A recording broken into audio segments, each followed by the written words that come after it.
അയ്യോ, മഞ്ഞളൊക്കെ തേച്ച് പാട്ടൊക്കെ കേട്ടങ്ങ് നിന്നോടി. ഇന്ന് വീട് വെഞ്ചിരിപ്പാ. എന്റെ മോനങ്ങ് ഗൾഫിൽ കിടന്ന് കഷ്ടപ്പെട്ടുണ്ടാക്കിയ വീടാ. അതിന്റെ വല്ല വിചാരം നിന്നെ കൊണ്ടോടി.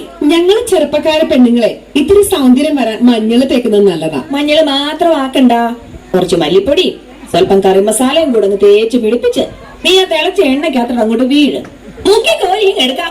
എന്റെ വായിലിരിക്കുന്ന രാവിലെ അങ്ങോട്ട് കേക്കരുത് കേട്ടോ. എടി, നിന്റെ ഒക്കെ ഈ കൂറ സ്വഭാവം കൊണ്ടാ എന്റെ 4 വർഷമായിട്ട് ഇങ്ങോട്ട് ഒരു അവധിക്ക് പോലും വരാത്തത്. തള്ളേ, കൂടുതൽ തിളക്കല്ലേ. ആരാടി നിന്റെ തള്ള? നിങ്ങളെ നാക്കിനെ പിഴുതെടുക്കും. എന്റെ തനി സ്വഭാവം നീ കണ്ടിട്ടില്ല. എന്റെ സ്വഭാവം നിങ്ങളും കണ്ടിട്ടില്ല. കൊറേ കാലമായി ഞാൻ ഓങ്ങി വെച്ചേക്കുവാ നിനക്കിട്ട്. പിന്നെ നിങ്ങളൊലത്തും. എടി, നിന്നെ ഞാൻ രാവിലെ തന്നെ തുടങ്ങിയിട്ടുണ്ട്. എന്റെ പൊന്നു ചേച്ചി, നല്ലൊരു ആഘോഷ ദിവസമായിട്ട് നാട്ടുകാരെ കൊണ്ട് അതും ഇതും പറയിപ്പിക്കല്ലേ രണ്ടുപേരും. പറഞ്ഞേക്കാം. പ്രായമായത് ആരുടെ പ്രായമായത്? ഇവൻ ഏതാടി? ഇവിടെ ഞാൻ കണ്ടിട്ടില്ലല്ലോ. നിങ്ങക്ക് മനസ്സിലായില്ലേ? നമ്മുടെ ഗീവർഗീസ്. ഗീവർഗീസോ? ഗീവർഗീസ്. നിന്റെ വീട് എവിടാ? അരുവിത്തറ. കുന്തവും കുതിരയും ഒന്നും ഇല്ലേടാ. അയ്യോ, ആ ഗീവർഗീസ് അല്ല. നമ്മുടെ അയലോക്കത്ത് കഴിഞ്ഞ ആഴ്ച തൊട്ട് വാടകയ്ക്ക് താമസിക്കാമെന്ന് ഗീവർഗീസ്. ഈ വീട്ടിൽ ഇവനെ ഉള്ളൂ ഒരു കൈ സഹായത്തിന്. അവനോടെങ്കിൽ ഇത്തിരി മനുഷ്യപ്പറ്റോടെ പെരുമാറും. ചേച്ചി, പിന്നെ ഒരു കാര്യം ചോദിക്കട്ടെ. ആൾക്കാരൊക്കെ വരുമ്പോ വെറും നിലതിരുത്തിയാണോ പ്രാർത്ഥിക്കുന്നത്? ഇവിടെ ഇരുന്നാ പ്രാർത്ഥിക്കുന്നേ. അയ്യോ, പായൊന്നും വേണ്ടേ?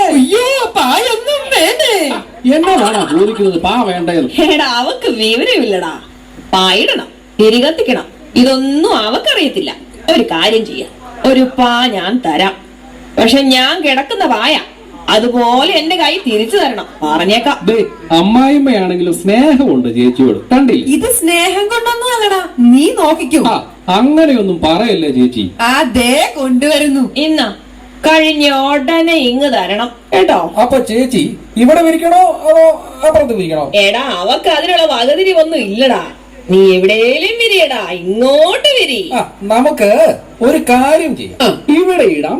അവിടെ ഇട്. അപ്പൊ വരുന്നവരെയൊക്കെ നമുക്ക് ഈ പായലിരുത്താം. അച്ഛനും കപ്പ്യാർക്കും കസേര കൊടുക്കാം. മനസ്സിലായില്ലേ? അമ്മച്ചിയേ, എന്നാടാ ഇത് പായോ അതോ കട്ടലപ്പണി? എന്നാ നിനക്ക് പിടിച്ചില്ലേ? നിങ്ങളെ ഒരു പാ. എടാ ഗീവർഗീസൻ, നിന്നെ ഞാൻ അരുവിത്തറ വിടും കേട്ടോ. ഞാൻ കിടന്നുറങ്ങുന്ന വായ. ആ കിളവിയോട് പോകാൻ പറ. എടാ ഗീവർഗീസേ, ഞാൻ ഇങ്ങനെ അധികം പേരൊന്നും വിളിച്ചിട്ടില്ല. എങ്കിലും നമ്മുടെ ബൈജു വരും, ജെയ്മോൻ വരും, പിന്നെ ഷെജി, ആഷ്ലി, എൽറെഡ്, പിൻഡോ, അങ്ങനെ കുറച്ചു പേരെയൊക്കെ വിളിച്ചിട്ടുള്ളൂ. കണ്ടോ ഗുണ്ടകളെ വിളിച്ചു വരുത്തുവാ എനിക്കിട്ട് പണി തരാൻ വേണ്ടി. ഈ കളവ് എന്റെ കയ്യിൽ നിന്ന് മേടിക്കും. എടാ അതല്ല, അവർ വരുമ്പോഴേ അവർക്കൊരു ഊണ് കൊടുക്കണ്ടേടാ. ചേച്ചി, എത്ര മണിക്കാ വഞ്ചരിപ്പ്? 11 മണിക്ക്. അയ്യോ, ഈ 11 മണിയൊക്കെ ഒരു രണ്ടും കെട്ട സമയം തന്നെ.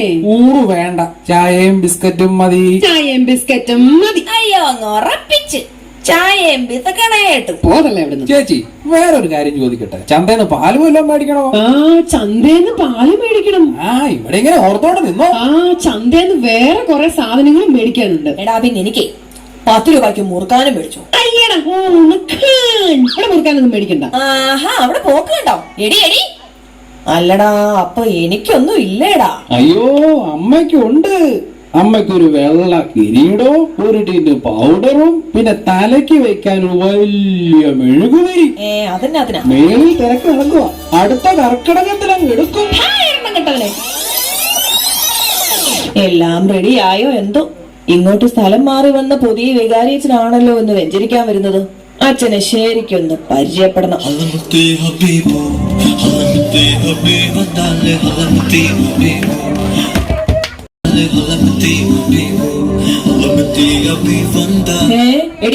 എടി അന്നമ്മേ, അച്ഛൻ നേരത്തെ ഇങ്ങ് എത്തിയെന്ന് തോന്നടി. അച്ഛനോ? ഇതോ ഹബീബേ, അമ്മച്ചേ, ഞാന് ധൻപാൽ, അമ്മച്ചിയുടെ മോനിലെ മുട്ടപ്പായുടെ ഫ്രണ്ട. അങ്ങ് ദുബായിന്ന് വന്നതാ.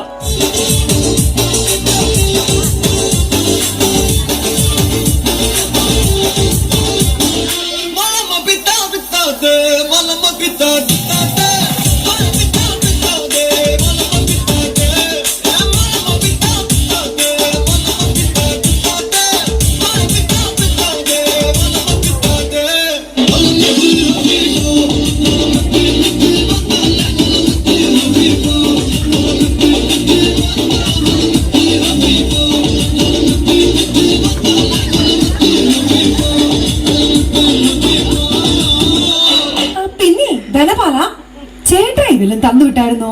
എടി ഒരു മര്യാദക്ക് വേണ്ടിടി ഇതൊക്കെ ആദ്യം കയറി ചോദിക്കാമോ? എടാ മോനെ, ആ പൊതിയെ എനിക്ക് തന്നാ മതി. അതെ, ഞാൻ പെട്ടെന്നങ്ങ് പോകുന്നത് കൊണ്ടേ കൂട്ടപ്പായി ഒന്നും തന്നിട്ടില്ല. ഛേ, നശിപ്പിച്ച്. പക്ഷെ കൂട്ടപ്പായി കൊടുത്ത വാവയുടെ കാര്യം എപ്പോഴും പറയും. അതുകൊണ്ട് ഞാൻ എല്ലാം കണ്ടറിഞ്ഞ് ഒരു ഉടുപ്പൊക്കെ മേടിച്ചിട്ടാ പോന്നേക്കുന്നത്. ഓ, എന്നെ സമ്മതിക്കണം. എന്നാ അതിങ്ങേട്. ആ വാവ ഇങ്ങ് കൊണ്ടുപോവാ. എന്നാ ഞാൻ അവനെ ഇങ്ങ് കൊണ്ടുവരാവേ. മാമന് ഇടിയിപ്പിച്ച് തരാടാ, അച്ചച്ചച്ച മടിയിലിരുത്തി ഇടിയിപ്പിച്ച് തരാടാ. അച്ചച്ചച്ച. ദാണ്ട്. അയ്യോ, കുഞ്ഞു വാവ. ഏത് വാവ?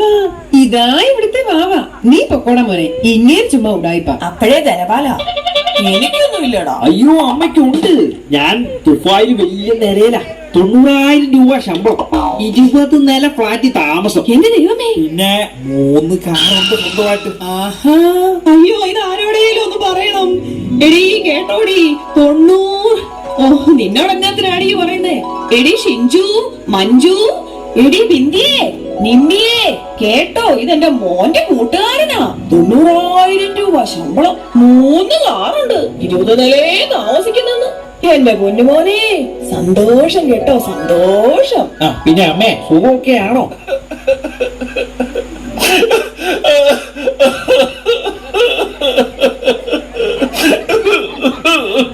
ഒന്നും പറയണ്ട മോനെ. ആ, എന്നാ ഒന്നും പറയണ്ട. അങ്ങനെ പറയരുത്. കള്ളക്കരച്ചില്, കളവിയുടെ കള്ളക്കരച്ചില്. ഓടി എന്റെ മോനെ, അവൻ അയക്കുന്നതിൽ നിന്നേ എനിക്ക് ശകലം ബീഡി അല്ലല്ല കുഴമ്പ് മേടിക്കാൻ പോലും 10 പൈസ തരത്തില്ല ഇവള്. ഓ, ഇനി അതിന്റെ കുറവേ ഉള്ളൂ. അതിന് തന്നെ അമ്മേ, ഞാൻ തരത്തില്ല പൈസ. അമ്മ നല്ല എണ്ണയും കുഴമ്പൊക്കെ മേടിച്ചു പറ്റി ഉഷാറായിട്ടിരിക്കണം. ഒരു 2 കൊല്ലത്തേക്ക് മേടിച്ചു വെച്ചോ. എന്നാ ഞാൻ പൊക്കോട്ടെ. ആ മൊമ്പൊക്കോ. പോയിട്ട് ഇച്ചിരി തിരക്കുണ്ടേ. എടി നീ ഇത് കാണടി, എനിക്ക് എണ്ണയും കുഴമ്പും മേടിക്കാൻ എന്റെ പൊന്നുമോൻ തന്ന പൈസ. ആ, മേടിച്ചു വെച്ചോ. എനിക്കെങ്ങും വേണ്ട നിങ്ങളുടെ പൈസ. എനിക്ക് 2 വർഷത്തേക്ക് തന്നേക്കുന്നതാ. നീ ഇത് നോക്കടി. ധനപാലോ, എന്തോ ഇങ്ങ് വന്നേ. നിനക്ക് എത്ര രൂപയാ ശമ്പളം? 90,000. 20 നിലയുടെ മേളിൽ താമസം. അറബിയുടെ കീഴ് ജോലി. റിസർവ് ബാങ്കിൽ എടുക്കോടാ ഈ പൈസ. ഓർഡർ ഈ വഴിക്ക് മേലെ കണ്ടുപോയത്. ഒട്ടകം കടിക്കൂടാ നിന്നെയൊക്കെ. ആ കാശിനങ്ങ് ഗൾഫിൽ പോകാറുന്നല്ലോ. ശാപത്തി കുത്താതടി.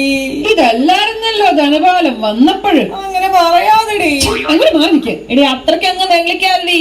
നല്ല പണവും പാരമ്പര്യമുള്ള തറവാടാടി എന്റേത്.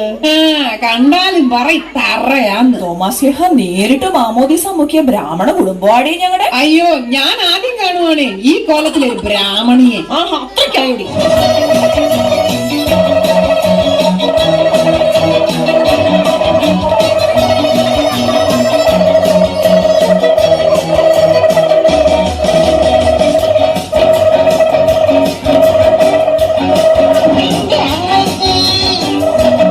അതെ, അവിടെ നിർത്തിപ്പോയി. ഇതിന്റെ ബാക്കിയേ ഞാൻ പ്രാർത്ഥന കഴിഞ്ഞിട്ട് പറയാടി.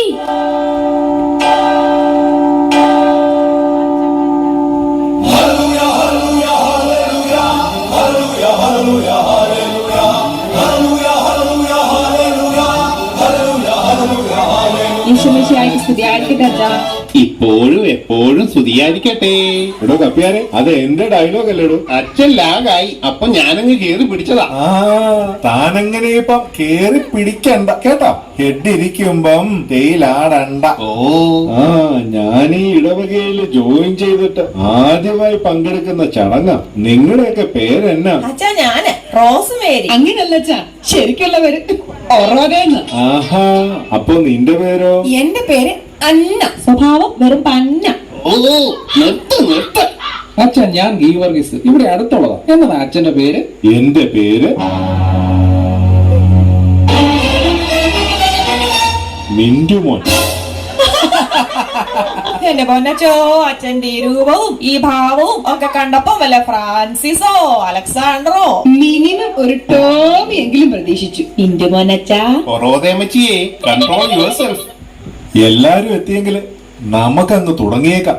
ഒരുവിധം എല്ലാവരും എത്തിയച്ചോ. പിന്നെ നമ്മുടെ കൈക്കാരൻ എത്തിയിട്ടില്ല. ആ അങ്ങനെ കൈക്കാരൻ മാത്രമല്ല, വരുന്ന പെരുന്നാളിന്റെ പ്രതിസന്ധിയും കൂടാ. ഓ എന്റെ വല്യമ്മേ, പ്രസിദ്ധേന്തി പ്രസിദ്ധേന്തി. അങ്ങേർക്കൊരു വലിയ കുഴപ്പമുണ്ട്. ആ അതെന്താ? ഏത് പരിപാടിക്കും ഏറ്റവും താമസിച്ചേ എത്തത്തുള്ളൂ. അങ്ങനെ നോക്കണ്ടാച്ചാ, ഇപ്പോഴെങ്ങും വരികയില്ല. എങ്കിൽ നമുക്കൊരു പ്രാർത്ഥനാ ഗാനത്തോടെ തുടങ്ങാം. ആരാ പാടുന്നേ? ഞാൻ പാടാവേ. അക്കരയ്ക്കു യാത്ര ചെയ്യും സിയോൻ സഞ്ചാരേ. ചേട്ടത്തിങ്ങി വന്നേ, ഇക്കരെ നിന്നാ മതിയേ. എന്റെ മോൻ നന്നായി പാടുവച്ചാ. അവനെ ഒരു പാട്ട് പ്രാക്ടീസ് ചെയ്യുന്നുണ്ടായിരുന്നു. ഇഷ്ടപ്പെട്ടാൽ അവനെ പള്ളിക്കോയറിൽ എടുക്കണേ അച്ഛാ. എന്നാ മോനെ ഇങ്ങ് വിളിക്കേ, അച്ഛൻ കേക്കട്ടെ പാട്ട്. ഡാ മോനെ ഇങ്ങ് വാടാ. വരുന്ന ദുഃഖ വെള്ളിയാഴ്ച പാടാൻ കമ്പോസ് ചെയ്ത പാട്ടൊന്ന് പാടിക്കേ.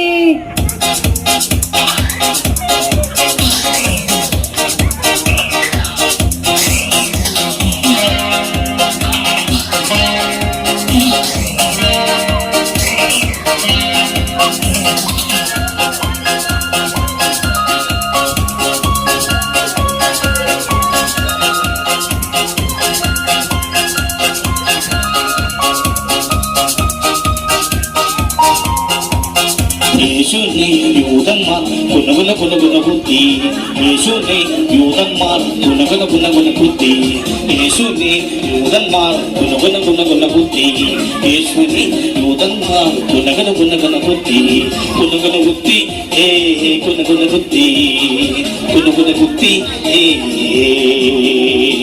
കുനകുന കുത്തി ഏ കുനകുന കുത്തി, കുനകുന കുത്തി നിർത്ത. ഇതുപോലത്തേത് പാടിക്കൊണ്ട് അങ്ങോട്ടെങ്ങാനും വന്ന നിന്നെ ഞാൻ കുന കുത്തും. അതൊക്കെ പോട്ടെ, നീ നന്നായി പഠിക്കുവോ? മിടുക്കനാ. ഔവ്വ, കഴിഞ്ഞ വേദോള പരീക്ഷയ്ക്ക് എഴുതിയതാ ആദാമിന്റെ മകന്റെ പേര് അബു. ചുമ്മാ പറയല്ലേ അമ്മച്ചി. എന്നോട് പറഞ്ഞതാന്നേ പേപ്പർ നോക്കിയ കന്യാകുസൃതി. എന്റെ ഈശോയെ, ഞാൻ ഈ ഇടവകയിൽ എത്തിയിട്ട് വളരെ കുറച്ച് നാളെ ആയിട്ടുള്ളൂ. ഇപ്പൊ തന്നെ ഇവിടുത്തെ ആൾക്കാരെ പറ്റി ഏകദേശം ഒരു ധാരണ എനിക്ക് കിട്ടി. ഇതൊരു പണിഷ്മെന്റ് ട്രാൻസ്ഫർ ആണോന്ന് വരെ എനിക്ക് സംശയമുണ്ട്. തളരരുത് അച്ഛാ, തളരരുത്. ഞാൻ വന്ന ദിവസം തന്നെ ഒരുത്തൻ എന്റെ അടുത്ത് കുമ്പസാരിക്കാൻ വന്നായിരുന്നേ. ഇമാതിരി ഒരു കുമ്പസാരം എന്റെ ലൈഫിൽ ഞാൻ കേട്ടിട്ടില്ല. 2 ദിവസമാണ് പനിച്ചു കിടന്നത്. ആ വന്നല്ലോ വനമാല. അല്ല നമ്മുടെ കൈക്കാരൻ.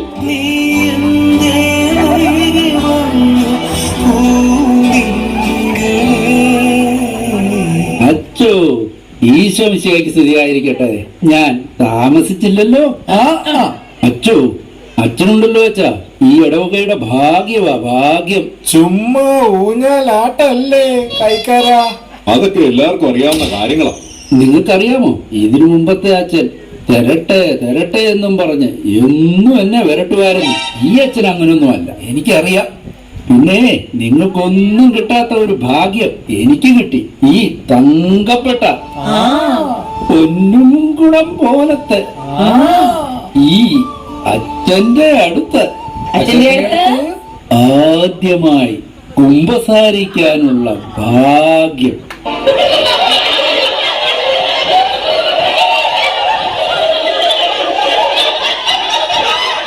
എന്നതാ കാര്യം?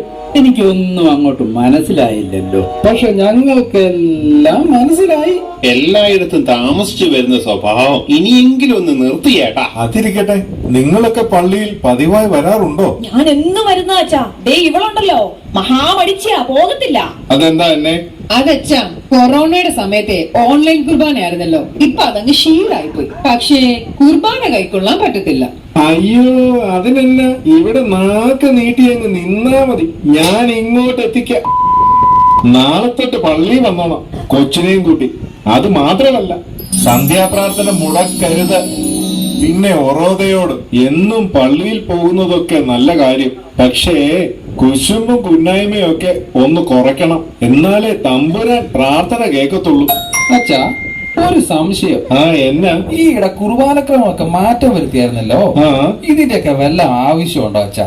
പഴയ പോലെയൊക്കെ അങ്ങ് പോരായിരുന്നു ഓരോ പ്രയോജനമില്ലാത്ത കാര്യങ്ങള്. ഗീവർഗീസിന്റെ ഫോണൊന്ന് കാണിച്ചേ. ഇത് ഏതാ മോഡല്? ഇതോ? ഇത് ഐഫോൺ 14 Pro Max. അപ്ഡേറ്റ് ഒക്കെ ചെയ്തായിരുന്നോ? പിന്നെ അതൊക്കെ കൃത്യമായിട്ട് നടക്കുന്നുണ്ട്. നിന്റെ ഈ ഇട്ടാൽ പൊട്ടുന്ന ഫോൺ അപ്ഡേറ്റ് ചെയ്യുന്നത് നിനക്ക് പ്രധാനമാണെങ്കിലേ ഏറ്റവും വിശിഷ്ട പ്രാർത്ഥനയായ വിശുദ്ധ കുർബാന അപ്ഡേറ്റ് ചെയ്യുന്നത് സഭയ്ക്ക് പ്രധാനമായിരുന്നു കേട്ടോ. പിന്നെ മോനെ, മറ്റു വിഷയങ്ങൾ മാത്രമല്ല, വേദപാഠവും നന്നായി പഠിക്കണം കേട്ടോ. നമ്മുടെ ഇടവക മധ്യസ്ഥ വിശുദ്ധ മദർ തെരേസയെ പോലെ എല്ലാവരോടും കരുണയും അനുകമ്പയും ഉള്ളവനായി മോൻ വളർന്നു വരണം. അതിന് നിങ്ങളൊക്കെ വേണം മാതൃക കാണിക്കാൻ. ശരി അച്ഛാ. എങ്കിൽ നമുക്ക് അടുത്ത പരിപാടിയിലേക്ക് പ്രവേശിക്കാം. എല്ലാവരെയും ദൈവം അനുഗ്രഹിക്കട്ടെ.